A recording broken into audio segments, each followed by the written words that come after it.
Labdien, Latvijā un pasaulē! Šoreiz tēma tāda. Ar ko Latvija var lepoties? Latvija var lepoties ar sportistiem, ar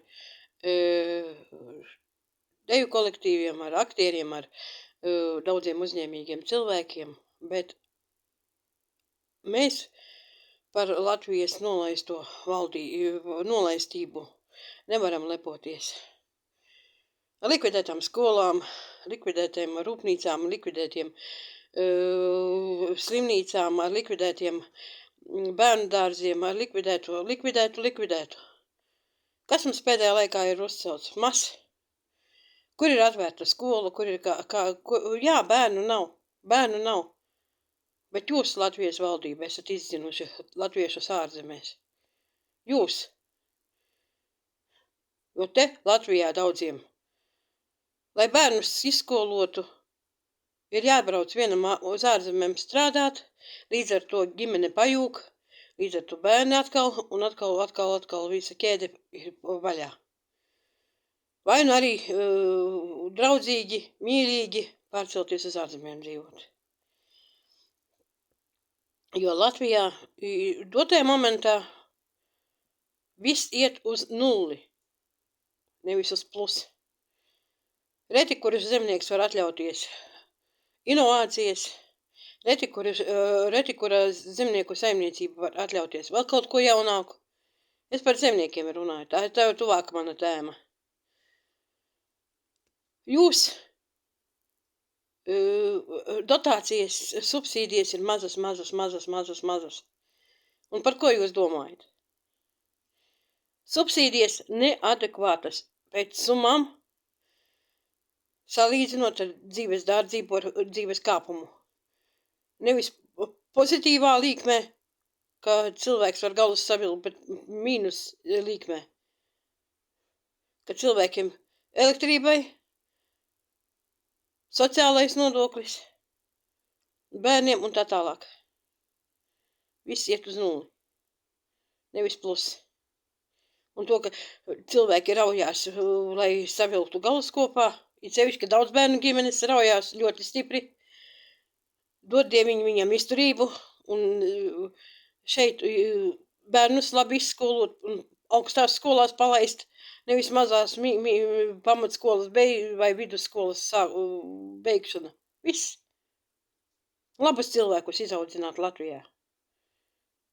Šoreiz ir, es vakardien uzrakstīju par pensionāriem, kas varētu strādāt, jo tā ir viena no izejām, kas varētu, bet lai no situācijas risinājumiem, bet maksājiet viņiem pensiju un gan algu, tad viņi var strādāt.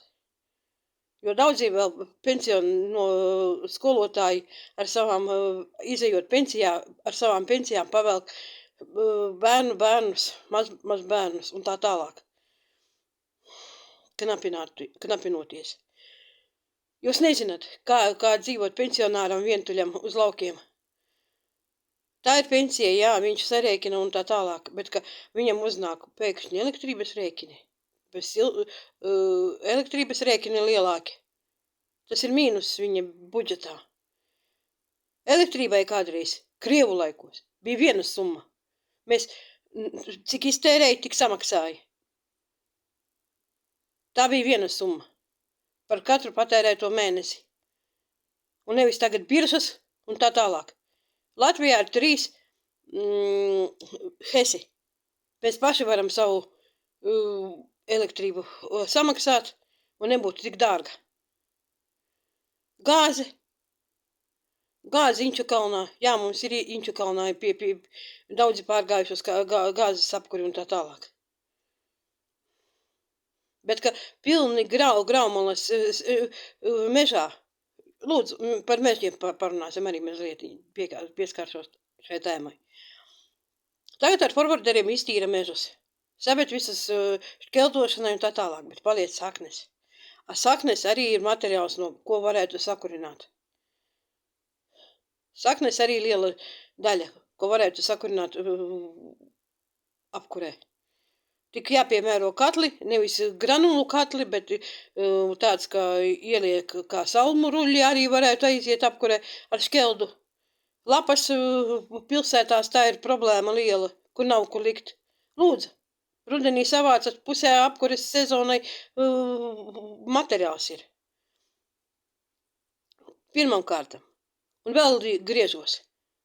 Vispār pie Latvijas valdības. Dodiet darbu cilvēkiem, lai viņi var sociālo nomaksāt, lai viņi var pensijā aiziet normāli, lai darba stāžu būtu. Un tā tālāk. Labklājības paķete būtu cilvēkiem. Būs darbs, būs pāēduša tauta, būs mierīgāka tauta un apmierināta. Un nebūs tik trakumu un tā tālāk. Paši braukāt pārzemēm, skatos, Latvijai daudz tērē naudas pa nevajadzīgiem braucieniem. Un viņi neko nedod Latvijai. Jūs tikai tā domājat, valdība. Jūs tak izmanto kā pēdējos āžus.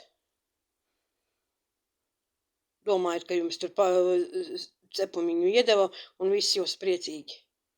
Tā kā, domājiet par Latvijas nākotni. Pietiek. Mums jādomā. Mirstība lielāka nekā dzimstība. Visur iet uz nulēm.